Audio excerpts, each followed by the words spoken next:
ಈಗ ಲಾಲ್ಬಾಗ್ನಲ್ಲಿ ಸರ್ಕಾರದ ವಿರುದ್ಧ ಅಂದರೆ ಬಿಜೆಪಿ ಪ್ರತಿಭಟನೆಯನ್ನು ಮಾಡ್ತಾ ಇದೆ. ಟನಲ್ ರಸ್ತೆಗೆ ತೀವ್ರ ವಿರೋಧವನ್ನು ವ್ಯಕ್ತಪಡಿಸಿದ್ದಾರೆ ಆರ್ ಅಶೋಕ್ ಅವರು. ಇವತ್ತು ಜನಜಾಗೃತಿ ಅಭಿಯಾನ ಮಾಡಿದ್ದೇವೆ. ಟನಲ್ ರಸ್ತೆ ವಿರುದ್ಧ ಕೇಸರಿ ಪಡೆ ಸಿಡಿದೆದ್ದಿರೋದು. ಲಾಲ್ಬಾಗ್ನಲ್ಲಿ ಸರ್ಕಾರದ ವಿರುದ್ಧ ಬಿಜೆಪಿ ಪ್ರತಿಭಟನೆಯನ್ನ ಮಾಡ್ತಾ ಇದೆ. ಟನಲ್ ರಸ್ತೆಗೆ ತೀವ್ರ ವಿರೋಧವನ್ನು ವ್ಯಕ್ತಪಡಿಸಿದ್ದಾರೆ ಆರ್ ಅಶೋಕ್ ಅವರು. ಇವತ್ತು ಜನಜಾಗೃತಿ ಅಭಿಯಾನ ಮಾಡಿದ್ದೇವೆ. ಸಾರ್ವಜನಿಕರು ಕೂಡ ಟನಲ್ ರಸ್ತೆ ವಿರೋಧಿಸಿದ್ದಾರೆ. ಈಗಾಗಲೇ ಸಾಕಷ್ಟು ಸಾಲ ಆಗಿದೆ. ಆರ್ಥಿಕ ಪರಿಸ್ಥಿತಿಯನ್ನ ಪಾತಾಳಕ್ಕೆ ತಳ್ಳುತ್ತಾರೆ. ಟನಲ್ ರಸ್ತೆಯಲ್ಲಿ 5% ಜನರು ಕೂಡ ಓಡಾಡೋದಕ್ಕಾಗಲ್ಲ.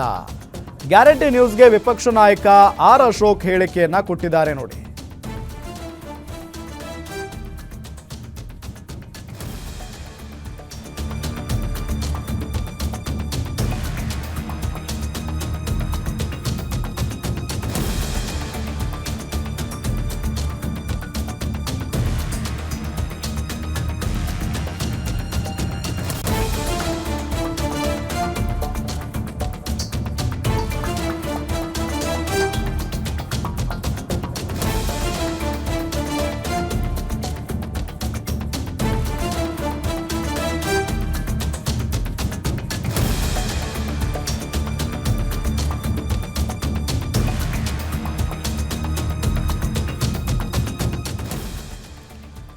ಲಾಲ್ಬಾಗ್ನಲ್ಲಿ ಸರ್ಕಾರದ ವಿರುದ್ಧ ನಡೀತಾ ಇರುವಂತಹ ಪ್ರತಿಭಟನೆ ಬಿಜೆಪಿಯವರು ಮಾಡ್ತಾ ಇದ್ದಾರೆ. ಟನಲ್ ರಸ್ತೆಗೆ ತೀವ್ರ ವಿರೋಧವನ್ನು ವ್ಯಕ್ತಪಡಿಸ್ತಾ ಇದ್ದಾರೆ ಆರ್ ಅಶೋಕ್ ಅವರು. ಇವತ್ತು ಜನಜಾಗೃತಿ ಅಭಿಯಾನವನ್ನ ಮಾಡಿದ್ದೇವೆ. ಸಾರ್ವಜನಿಕರು ಕೂಡ ಟನಲ್ ರಸ್ತೆ ವಿರೋಧ ಮಾಡಿದ್ದಾರೆ. ಈಗಾಗಲೇ ಸಾಕಷ್ಟು ಸಾಲ ಆಗಿದೆ. ಆರ್ಥಿಕ ಪರಿಸ್ಥಿತಿಯನ್ನ ಪಾತಾಳಕ್ಕೆ ತಳ್ಳುತ್ತಾರೆ. ಟನಲ್ ರಸ್ತೆಯಲ್ಲಿ 5% ಜನರು ಕೂಡ ಓಡಾಡೋದಕ್ಕೆ ಸಾಧ್ಯ ಆಗಲ್ಲ ಅನ್ನೋ ನಿಟ್ಟಿನಲ್ಲಿ ಮಾತನಾಡಿದ್ದಾರೆ ಆರ್ ಅಶೋಕ್.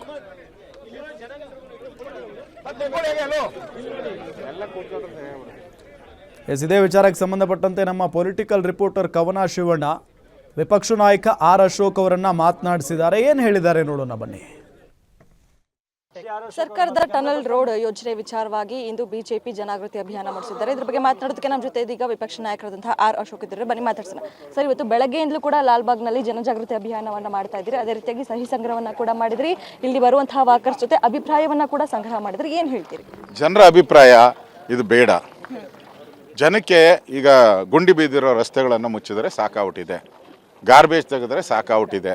ಅದನ್ನು ಮಾಡಿ ಅದು ಬಿಟ್ಬಿಟ್ಟು ಈ ಮೇಲೆ ರಸ್ತೆಗಳೆಲ್ಲ ಹಳ್ಳ ಬಿದ್ದಿದೆ. ಇನ್ನು ಟನಲ್ ರೋಡು ಇದು ಫೀಸಿಬಲ್ಲೇ ಅಲ್ಲ. ಇಷ್ಟೊಂದು ದುಡ್ಡು ಕಟ್ಟಿ ಯಾರು ಹೋಗ್ತಾರೆ ಈ ಟನಲ್ ರೋಡ್ಗೆ? ಇದು ಫೀಸಿಬಲ್ ಅಲ್ಲ. ಮತ್ತು ಕಾರ್ಪೊರೇಷನ್ನವರು 8,000 ಕೋಟಿ ಸಾಲ ಮಾಡಬೇಕು. ಆ ಕಾರ್ಪೊರೇಷನ್ ಈಗಲೇ ಪಾಪರ್ ಔಟಿದೆ. ಅವ್ರ ಹತ್ರ ಹಣ ಇಲ್ಲ, ಕಾರ್ಪೊರೇಷನ್ ಹತ್ರ ಹಣ ಇಲ್ಲ. ಅವ್ರಿಗೆ ಮತ್ತೆ 8,000 ಕೋಟಿ ಪಾಪರ್ ಮಾಡಿ ಯಾರನ್ನು ಉದ್ಧಾರ ಮಾಡೋಕ್ಕೆ ಹೋಗ್ತಾ ಇದ್ದೀರಾ? ಇದು ಒಂದು ಕಮಿಷನ್ ಹೊಡೆಯುವಂಥ ಯೋಜನೆ. ಈ ಯೋಜನೆಗೆ ನಮ್ಮದು ವಿರೋಧ ಇದೆ ಸರ್. ಇನ್ನು ಬೆಂಗಳೂರಿನಲ್ಲಿ ಬರೀ 12% ಜನರ ಬಳಿ ಮಾತ್ರ ಕಾರ್ಗಳಿರುವಂಥದ್ದು. ಹಾಗಾದ್ರೆ ಈ ಯೋಜನೆ ಯಾರಿಗೋಸ್ಕರ ಮಾಡ್ತಾ ಇದ್ದಾರೆ ಅಂತ? ಶ್ರೀಮಂತರಿಗೋಸ್ಕರ ಅಂತ ನೀವು ಆಗಲೇ ಹೇಳಿದ್ರಿ. VIP ಮಂತ್ರಿಗಳು ಓಡಾಡೋಕ್ಕೆ ಮಾಡ್ಕೊತಾ ಇದ್ದಾರೆ ಅಷ್ಟೇ. ಮಂತ್ರಿಗಳು ಮುಖ್ಯಮಂತ್ರಿಗಳು ಓಡಾಡೋಕ್ಕೋಸ್ಕರ ಮಾಡ್ತಾ ಇರೋವಂಥ ಯೋಜನೆ ಅಷ್ಟೇ. ಇದು ಜನಸಾಮಾನ್ಯರಿಗಾದರೆ ಈಗ ಟೂ ವೀಲರ್ಸು 70% ಟೂ ವೀಲರ್ಸ್ ಇದೆ. 70% ಟೂ ವೀಲರ್ಸ್ ಇದ್ದಾರೆ. ಅವ್ರಿಗೇನು ಮಾಡ್ತಾ ಇದ್ದಾರೆ? ಅವ್ರಿಗಿಲ್ಲ, ಇದರಲ್ಲಿ ಎಂಟ್ರಿನೇ ಇಲ್ಲ. ಓನ್ಲಿ ಕಾರ್ ಅಂತ ಹೇಳಿದ್ರೆ ಇದರಿಂದ ಉಪಯೋಗ ಏನಾಗ್ತೈತೆ ಜನಕ್ಕೆ? ಇದರಲ್ಲಿ ನೀವು 5% ಜನನೂ ಓಡಾಡೋಕ್ಕಾಗಲ್ಲ. ಈಗ ಮೆಟ್ರೋದಲ್ಲಿ ಸುಮಾರು 60-70 ಲಕ್ಷ ಜನ ಓಡಾಡ್ತಾರೆ. ಇದರಲ್ಲಿ ಎಷ್ಟು ಜನ ಓಡಾಡ್ತಾರೆ? ಸಾಧ್ಯನೇ ಇಲ್ಲ.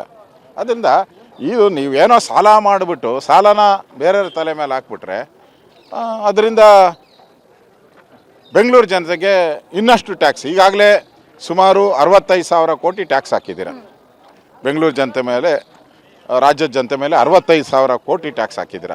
ಈಗ ಮತ್ತೆ ಈ ಟ್ಯಾಕ್ಸನ್ನು ನೀವು ಹಾಕ್ಬಿಟ್ರೆ ಬೆಂಗಳೂರು ಜನ ನಿಜಕ್ಕೂ ಶಾಪ ಆಗ್ತಾರೆ ನಿಮಗೆ. ಸರ್, ಇದ್ರ ಜೊತೆಗೆ ನೀವು DPR ಕೂಡ ನೋಡಿದ್ರೆ ಅದೇ ರೀತಿಯಾಗಿ ಅಧಿಕಾರಿಗಳು ಅದರ ವಿವರಣೆಯನ್ನು ಕೂಡ ಕೊಡ್ತಾ ಇದ್ರು. ಏನೆಲ್ಲ ಮಾಹಿತಿ ಕೊಟ್ಟರು ಸರ್? ಅವರು ಅಧಿಕಾರಿಗಳು ನನ್ನ ತಿಳ ಪ್ರಕಾರ ಇಲ್ಲಿನ ಆರ್ಟಿಕಲ್ಚರ್ ಡಿಪಾರ್ಟ್ಮೆಂಟವರು ಇದು ಒಳ್ಳೇದಲ್ಲ ಅಂತ ಹೇಳಿದ್ದಾರೆ. ಆರ್ಟಿಕಲ್ಚರ್ ಡಿಪಾರ್ಟ್ಮೆಂಟವರು ಇದು ಒಳ್ಳೇದಲ್ಲ, ಇಲ್ಲಿ ಜನಗಳ ವಿರೋಧ ಬರುತ್ತೆ, ಇದು ಮಾನ್ಯುಮೆಂಟ್, ಇದು ಇದು ಕೇಂದ್ರ ಮತ್ತು ರಾಜ್ಯ ಸರ್ಕಾರ ಇದನ್ನು ಪ್ರೊಟೆಕ್ಟೆಡ್ ಏರಿಯಾ ಅಂತ ಮಾಡಿದ್ದಾರೆ. ಕಾಫಿ ಕುಡಿಯೋನೆಲ್ಲನ ಪ್ರೊಟೆಕ್ಟ್, ಅದಕ್ಕೆ ಬೇಡ ಅಂತ ಹೇಳಿದ್ದಾರೆ. ಇದಿಷ್ಟು ವಿಪಕ್ಷ ನಾಯಕರಾದಂತಹ ಆರ್ ಅಶೋಕ್ ಅವರ ಮಾತು. ಕ್ಯಾಮರಾ ಪರ್ಸನ್ ಲಕ್ಷ್ಮೀಕಾಂತ್ ಜೊತೆ ಕವನ ಶಿವಣ್ಣ, ಗ್ಯಾರಂಟಿ ನ್ಯೂಸ್, ಬೆಂಗಳೂರು.